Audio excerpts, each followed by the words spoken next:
Well, good morning, everyone. Welcome back to our regularly scheduled worship services on the Lord's Day, 9 a.m. Bible study. We're glad you're here. Got a bunch downstairs and a good number up here as well. We're studying through the book of Deuteronomy. So if you want to open up Deuteronomy about chapter 19, and I will start in chapter 19 today.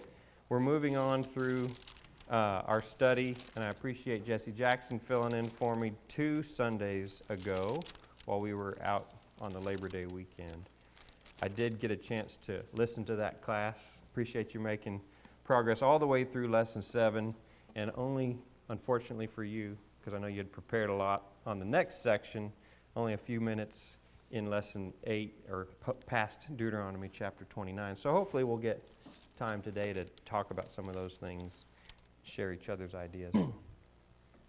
All right. So as I was alluding to, we in this quarter need to make it through the book of Deuteronomy and also the first 5 chapters of Joshua. And so we're actually combining a couple lessons today.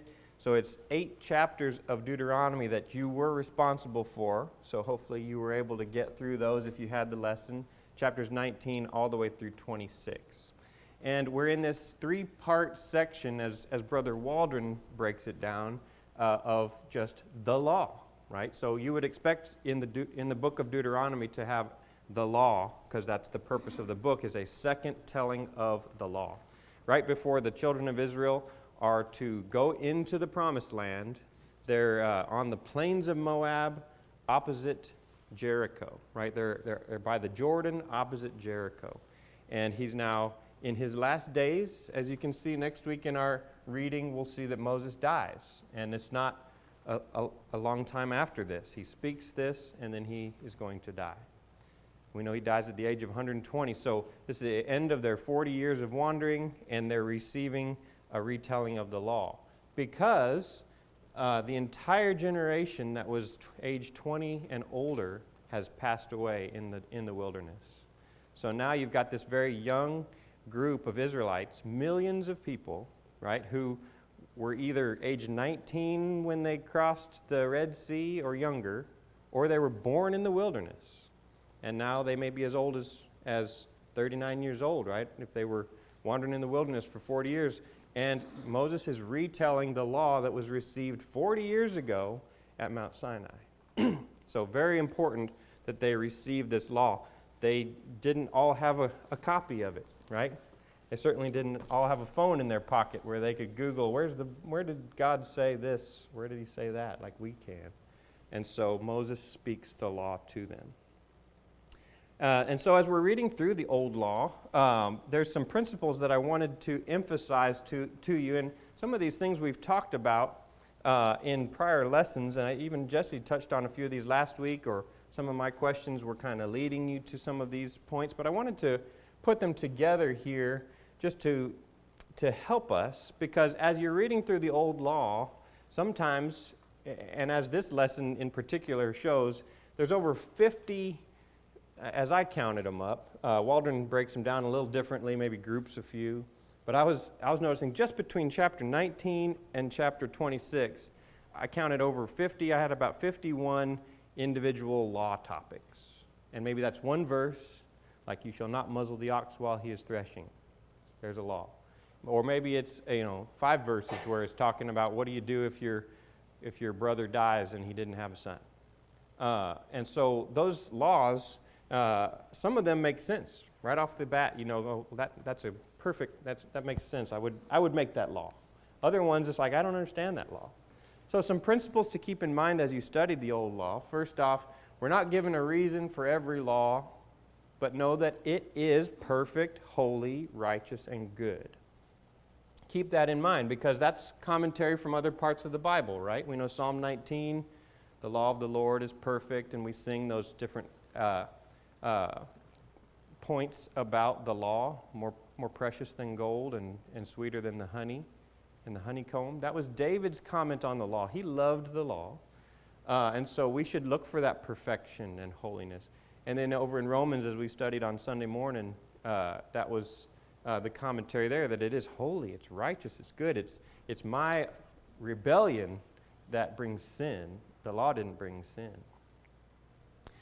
So the second point, or second thing to consider, is many laws are given to emphasize God's holiness and Israel's separation from other nations. So some of this stuff seems very arbitrary, right? Think of like the clean and the unclean laws. Well, this animal is clean, you can eat it. This animal is unclean, you cannot. That was creating a separation. That was, you shall be holy, for I am holy, right?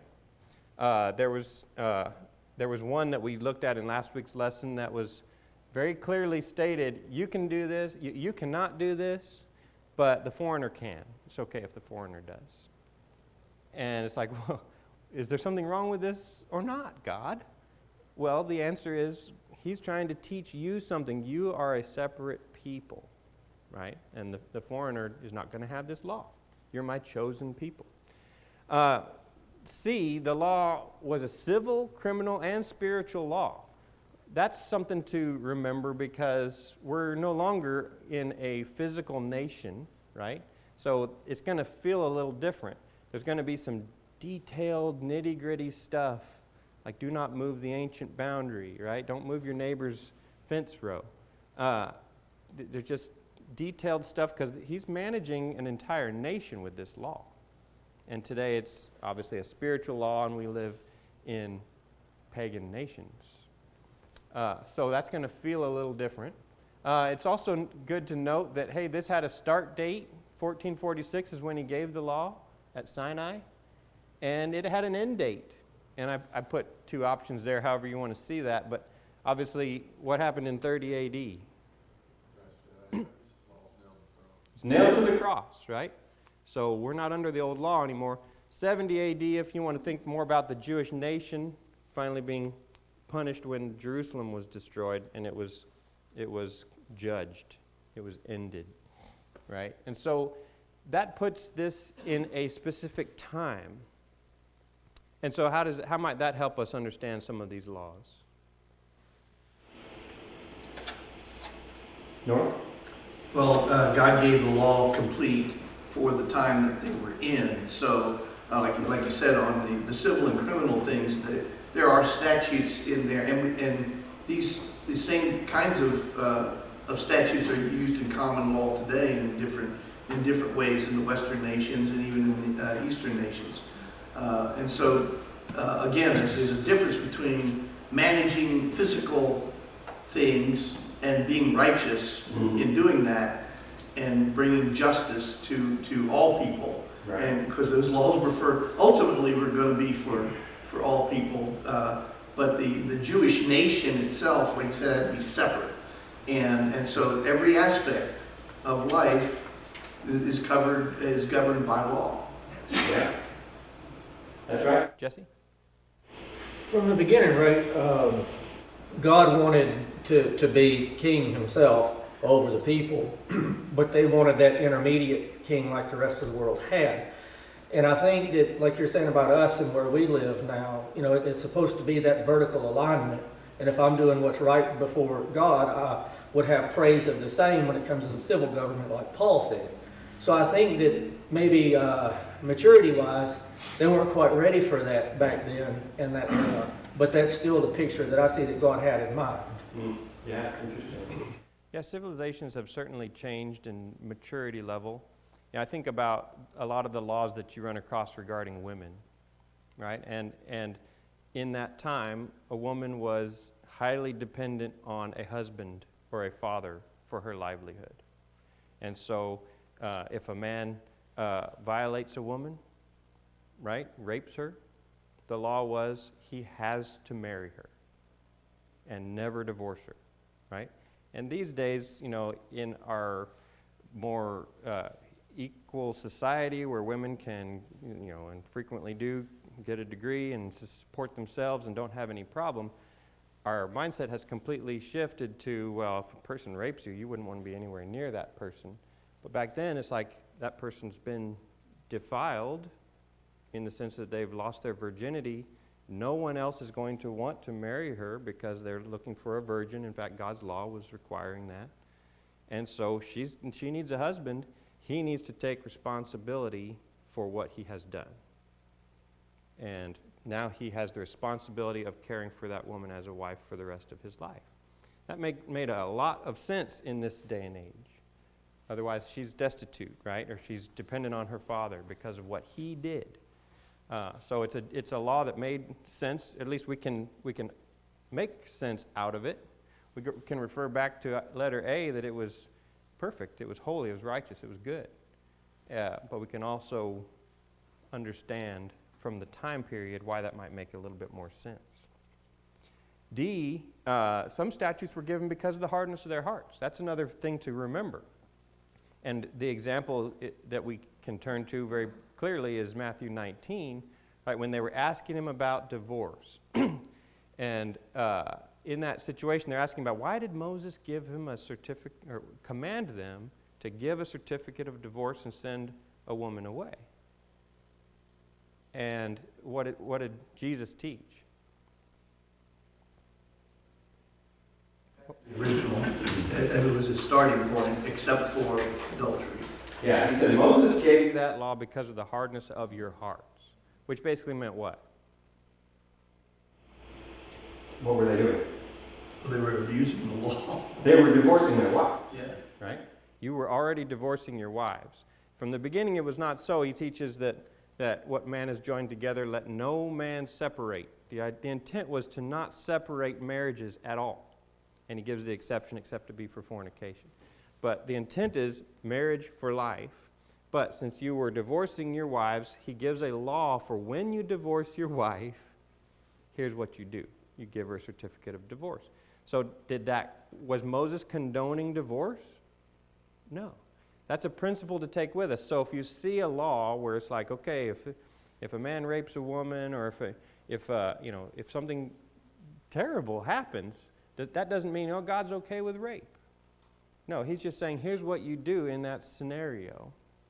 Doesn't mean he's okay with the scenario. Some of those scenarios are very awful. But they're things that happen in a civil society, and that we need to have laws for those things. So that's just a principle to remember. Maybe there's another scenario, another law that Jesus didn't comment on, where God's not condoning the scenario, but he's just saying what the law should be in that scenario. These other things to remember: it's possible to keep the law perfectly. Don't forget that. As you're reading through the law, this was something that could be kept, right? As they're going to affirm at the end of our reading in chapter 26, you are to do these things. I'm reading these things to you so that you will do them. And it could be done. And Jesus proved it, because he is the only one to keep the law perfectly. So man seeks out his own devices and has not kept this law perfectly. Jesus, and I emphasized 1 Timothy 2:5 here, the man, Christ Jesus. That's New Testament language. He came as a man, and he didn't keep the law perfectly by using his supernatural godhood. He kept the law by, as a man, as we noticed as we were studying the temptations, what did he do? He referred to the Scriptures. He knew the Scriptures. He meditated on the Scriptures. And he was able to overcome temptation by doing that. And that's how we can do it as well. Also remember that the law is a shadow, or as the language there in Hebrews 10:1 says, the law has only a shadow of the good things to come and not the very form of things. So some of the laws that you read through may be there to show a shadow of something that he's going to reveal more fully under Christ. And so that's always something to ponder. We'll talk about one this morning.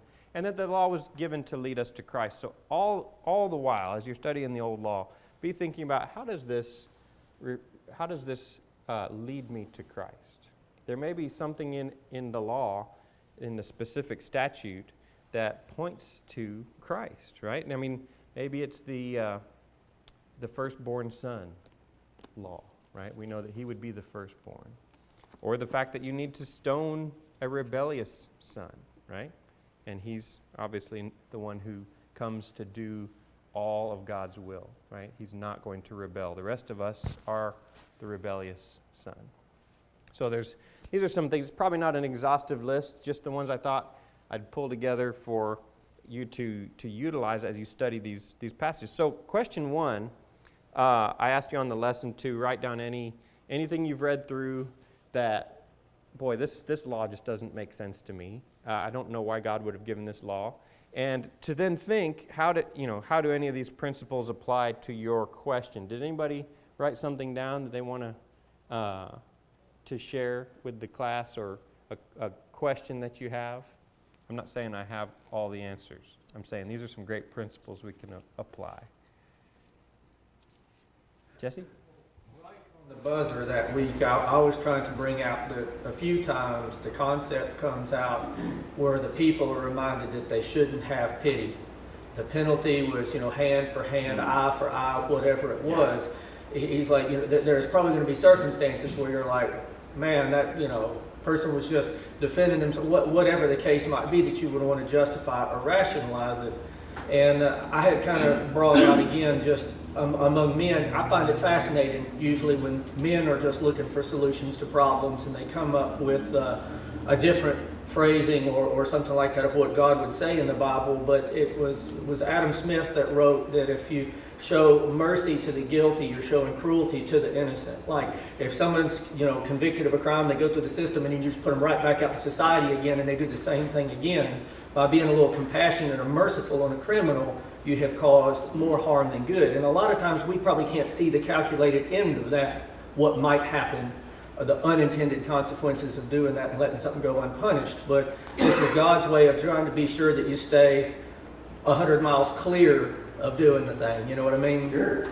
Yeah. And what do you notice about punishment in the law? When was it supposed to be done? Right away. Right there in the presence of the judge who made the ruling. And so we see the law about the 40 lashes in this reading. Remember, the Jews were being so careful to follow that law that they would do 40 lashes minus 1 because they didn't want to exceed. It says you should not exceed 40. But yeah, that law here is given, and it's to be done in the presence of the judge who made the order. Okay, anybody have another law that you wanted to ask about? So, as I enumerated these laws starting in chapter 19, we could go back into earlier chapters and get a much longer list because we've already been through quite a few. I've got 51 laws, and we don't have time to talk about each of them, so we'll just probably talk about the ones I asked questions about. But you can see as you're flipping through, and hopefully you've got your Bible open, you're flipping through 19 and 20. There's these laws for the cities of refuge. So this is, for a man who's accidentally killed somebody else, and the avenger is coming for him, right? Somebody wants to take his life because he killed somebody, but it wasn't premeditated murder, it was accidental murder. And so they can go to these cities of refuge and be safe. So it's protection for a manslayer. Then you've got some laws about, specifically how to avenge murder, not to move the ancient boundary. These laws regarding witnesses and false accusers. I wanted to look at that in chapter 20, verses 15 through 21.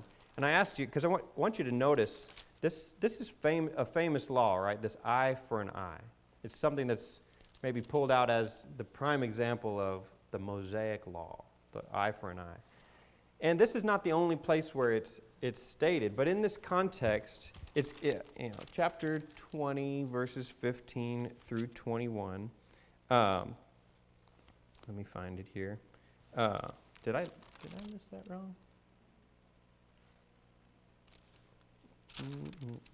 Deuteronomy 20. That's warfare. Maybe it's 21. Boy. Sorry, you guys help me out if I'm not finding it. It's 19. You're right. Okay, sorry, that's chapter 19. Yep, I flipped the chapter number too fast on my list. So Deuteronomy 19:15.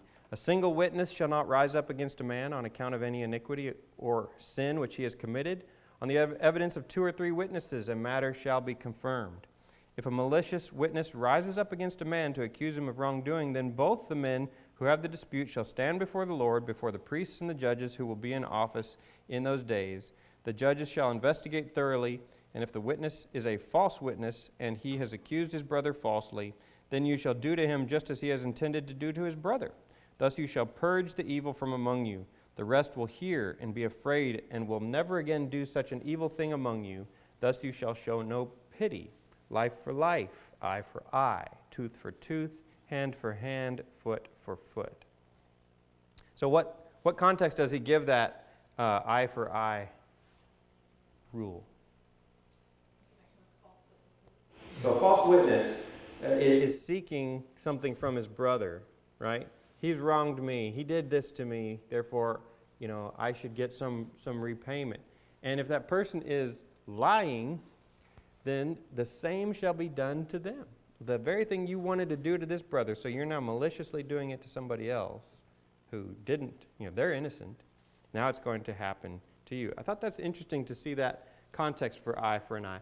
Now, if you go back to Exodus 21 and Leviticus 24, it's stated much more generally that whatever crime the person has done, if I took the eye of my neighbor as I was fighting against him, the same should be done to me. My eye shall be taken.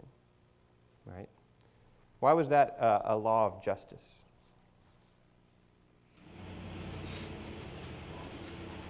No? I had some trouble with this myself. Normally, you think of justice in the eyes of equal repayment, okay, for something that's done. But I find it interesting in the civil law part of this that they actually, like if you defrauded somebody, they would give them. It was not only to get back the amount that you defrauded them, but there was an extra that was put on top, as if to say there is no profit to be made in cheating somebody. But here, a physical part that can't be changed. It seems to be equal. And I don't know if that's just because it's something that is, once you do it, you can't undo it. Right. Eye for eye, but this thing about giving them 20% extra, so they won't ever do it again. Yeah, if you've stolen, right? Yeah. Yeah, I always try to remember, if you go way back to Genesis 4, there was a man named Lamech who's kind of the first introduction of some serious violence in the world, right? Of course, Cain is the first, kills his brother. Then this descendant of Cain, who it says in Genesis 4, verses 23 and 24, if Cain is avenged sevenfold, then Lamech 77-fold. So he was going after, if you've taken one from me, I'm taking 77 from you. That's not justice, right? Justice is equal response, equivalent response. And so the law of Moses brings justice and says, you shall not take more than was taken from you. Jesse? Seeing that example again, not even really among the Jews, was when Ahasuerus was told that Haman prepared that gallows for Mordecai, and he saw it fit to hang Haman on his own gallows that he made. Right. Yeah. Turn about. Start playing. Yeah. It's a principle that comes down to us, and we should. Jesus then takes it further and says, even though you are, by the law of Moses, entitled to your pound of flesh that they took from you, what does he say to do? If somebody takes your cloak, you take theirs. You give them something else as well. If someone slaps you on the cheek, they do this on TV now, you should get to slap them on the cheek. No, you turn the other cheek. And that's going to show that you love that person and that you're willing to yield. That's Jesus' commentary on the law. Yeah. And it shows the difference between the different sides to it. One side is justice, one side is mercy. And God has to be God for both. And we should try to emulate God with our civil laws as closely as we can, But both of those characteristics have to be looked at.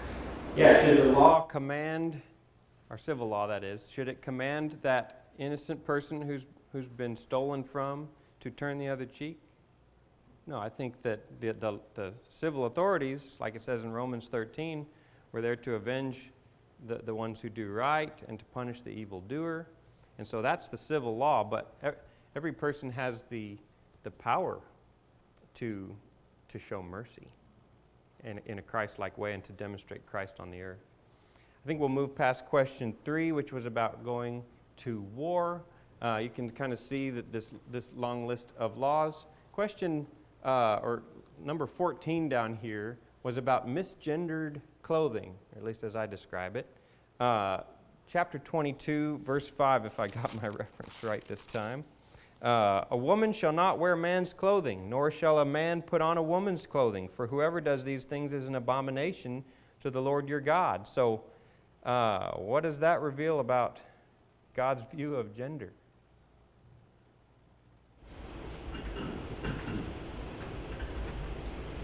There's to be a definite distinction between the sexes. Yeah, and David had a good lesson Thursday night about modesty, right, and clothing.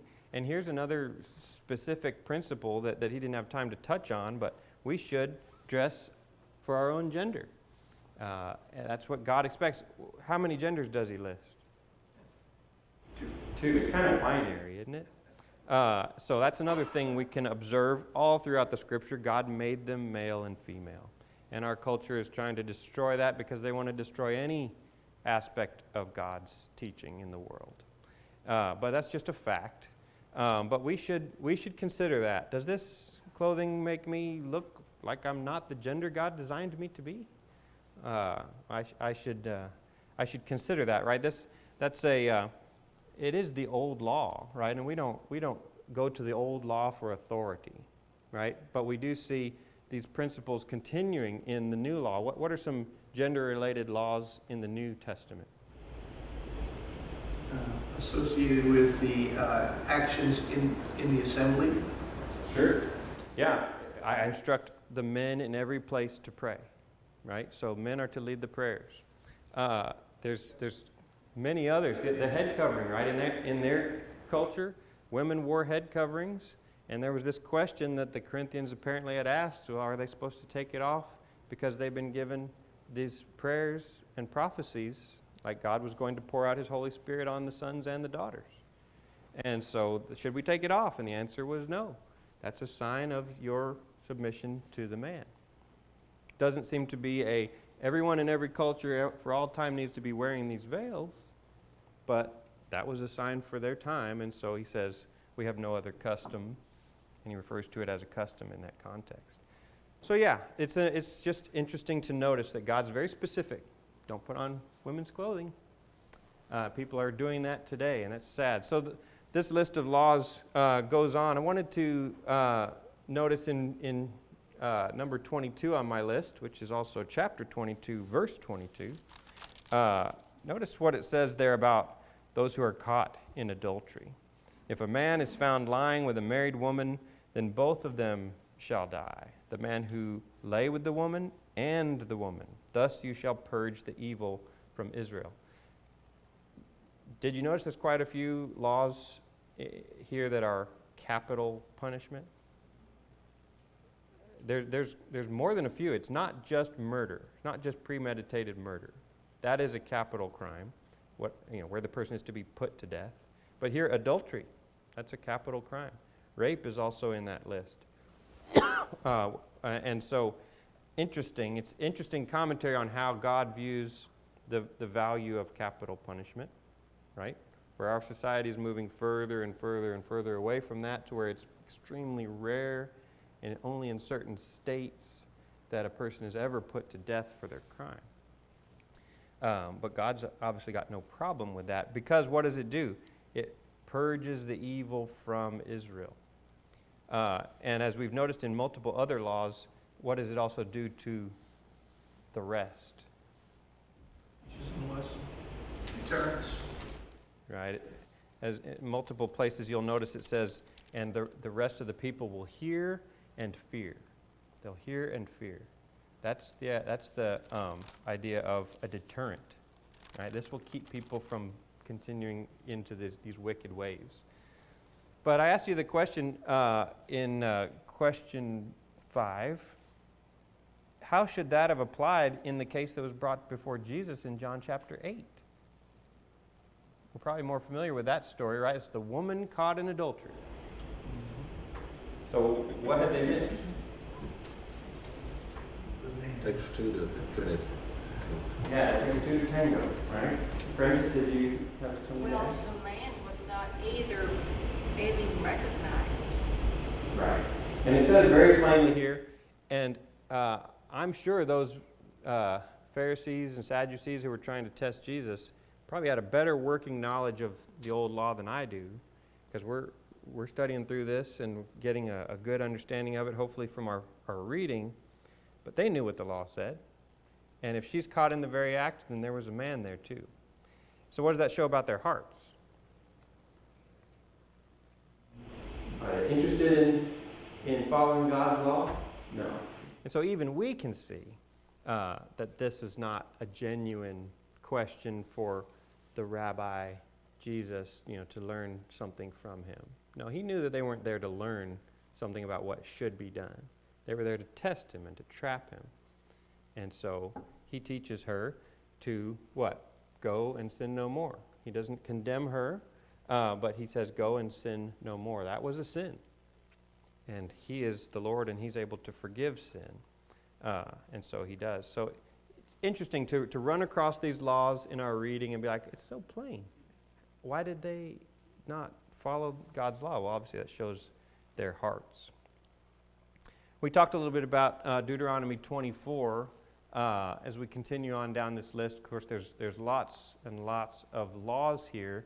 But if you want to flip over to Deuteronomy 24, I want you to notice this context, because I think we're pretty familiar with Matthew chapter 19. Let's read Deuteronomy 24, 1 through 4. If I get Bonnie, just read the first 2, and then Jesse the second 2. When a man takes a wife and marries her, it happens that she finds no favor in his eyes because he has found some indecency in her, and he writes her a certificate of divorce and puts it in her hand and sends her out from his house. And she leaves his house and goes and becomes another man's wife. And if the latter husband hate her and write her a bill of divorcement and gives it in her hand and sends her out of his house, or if the latter husband died which took her to be his wife, her former husband which sent her away may not take her again to be his wife after that she is defiled. For that is an abomination before the Lord, and thou shalt not cause the land to sin, which the Lord thy God gives you for an inheritance. Okay. So having read through that, what is the primary instruction given here? How would you put that in your own words? Well, I actually witnessed this, and I kind of wondered, how did this happen? But when you divorce, and they feel like they could reconcile with each other and remarry, in this case, you can't do that after they've married. Because what has she done? She's married another man, right? And so there's a command here for her not to return to her first husband. He can't take her back. And what else is being provided? Well, in the sense that she has the writing, that's what would enable to her to not be destitute her whole life and without somebody, right? Yeah, this isn't so much about filing the divorce papers like we think about in our current society. This is giving her a document to bring with her, right? The certificate of divorce. You put it in her hand and send her out of the house. What's that imply? What does she need that for? Reputation, the civil penalties as a civil law. Certainly in the case of the remarriage part, immediately afterwards, she would need that. Yeah. What's the law about adultery? That made the 10 Commandments, right? Thou shalt not commit adultery. So if she's going to find another man to take care of her and to marry, he needs to know that she's not married to anybody else, or he's committing adultery. And so this protects her. In that day and age, like we talked about, where a woman is, you can see it clearly in the story of Ruth with Naomi. Once the men are gone, they're afraid they're going to die, right? There's not many options left. And so here this provides for the option for this woman to remarry, and that man can know for certain. I've got a document here that says no other man has a claim to her. And so you do see a scenario, right? Does Moses here command a man to put away his wife? No, he starts the verse 1, when, right? When a man marries a wife, and it happens that she finds no favor in his eyes because she's found some indecency, and he writes her certificate of divorce. It's a scenario, right? When this happens, here's what you're supposed to do. And the primary teaching is he's not supposed to take her back after she's been put away by that second husband. So it's a protection for her. I suppose we might infer some protection in terms of the spread of disease, right, and going from one man to another and then back to another man. But that's not specifically stated. So, yeah, Randy. Two is, you might be going to cover it, but it says, you shall not bring sin on the land which the Lord your God gives you as an inheritance. You're talking about shadows and things to come. That's the same way with the church. That's the reason that, the church has to withdraw fellowship from those people who are not willing to repent, that commit adultery. That's a great point. No, thank you for bringing that out. They weren't supposed to, this was a shameful thing for a woman to just be tossed back and forth and back and forth. It was not God's intent. Of course, his intent was for people to keep their wives for life. But it would bring sin on the land, verse 4, which the Lord your God gives you as an inheritance. He calls it an abomination to behave that way. Yeah, Nor? Yeah, and going back to the concept that God hates divorce, from the beginning of the, what's that? That's in the book of Malachi. Yeah, exactly. And the idea here that this puts in place a breaker on that. It puts the brakes on it. It makes it divorce something that is not easier to do than staying with it. Part of some of the stuff I was thinking about on this was the idea that first husband maybe won't divorce her as quickly if he knows that he can't ever get her back. And you have in verse 4 talks about the inheritance and all that. A lot of this, there was a dowry that came with the bride. Part of the dowry is associated with inheritance and all of these aspects. And it's interesting, God talks about it in the aspect of inheritance at the end, and that this divorce within the land and all this shifting back and forth of responsibility between families and stuff would just be just horrendous on trying to keep track of all those things. So it just complicates things a lot. Sure. Yeah, good point. So as the Pharisees come with a test, right, they're asking about cause. For what cause can a man put away his wife? And you could see why there might be a dispute, right? Because he leaves it fairly general here, that she finds no favor in his eyes, or because he has found some indecency in her.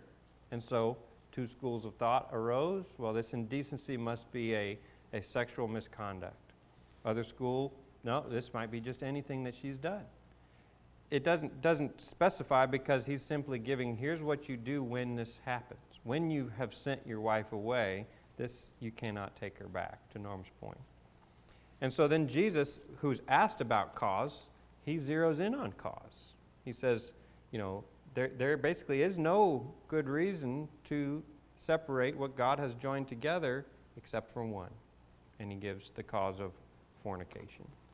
Matthew 19, verse 9. And we might notice over in 1 Corinthians 7 that the command there is to reconcile, right? 1 Corinthians 7, 10 and 11, it says, "But to the married I give instructions, not I, but the Lord, that the wife should not leave her husband." Okay, so general rule is don't get a divorce. That's a sin. Verse 11, "But if she does leave, she must remain unmarried, or else be reconciled to her husband, that the husband should not divorce his wife." So regardless of whether it's him to her or her to him, they shouldn't divorce. But he then gives this, in the scenario where it does happen, what should happen next. Remain unmarried or reconcile. Those are the options. So he does want those who are bound in the sight of God to be reconciled in the new law. Any questions or comments on that? Lena? If this, which word you had there? Uncleanness in her? Indecency? Okay. That's what I had. Okay, New King James says some uncleanness in her. Okay. If it's connected to the previous, well, chapter 21, when it talks about a man marrying a captive woman, and again, it seems like he likes her, she's beautiful, so she is committed to go through certain procedures of mourning, shaving her head, and then he marries her, and in 21 verse 14, it says he has no delight in her, then he can divorce her. Again, I don't know if you have a different word in your version, but maybe it's 21:14, it shall be, "If you are not pleased with her, then you shall let her go wherever she wishes, but you shall certainly not sell her for money." Here it just says not pleased with her. Again, maybe she's not fulfilling the duties, doesn't keep household. Again, we can only guess. Yeah, it's hard to imagine not knowing these cultures, just how different they might be, right? And so bringing in a woman from one of these nations that they were supposed to conquer, right, with all the paganism, who knows what might cause him to no longer be pleased with her. But yeah, it talks about here that you can send her away, but not sell her for money.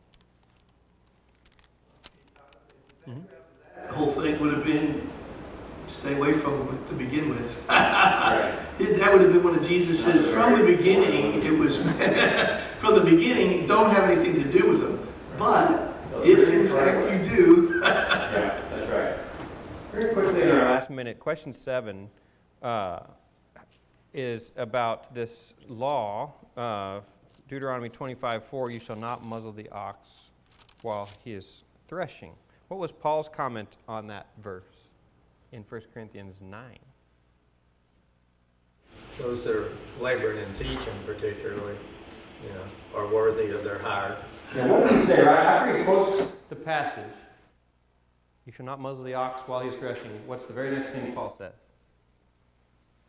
Are God is so concerned about oxen, or is that written for us? Yeah, God's not concerned about oxen, is he? That, I think, is a demonstration of this shadow and substance idea, right?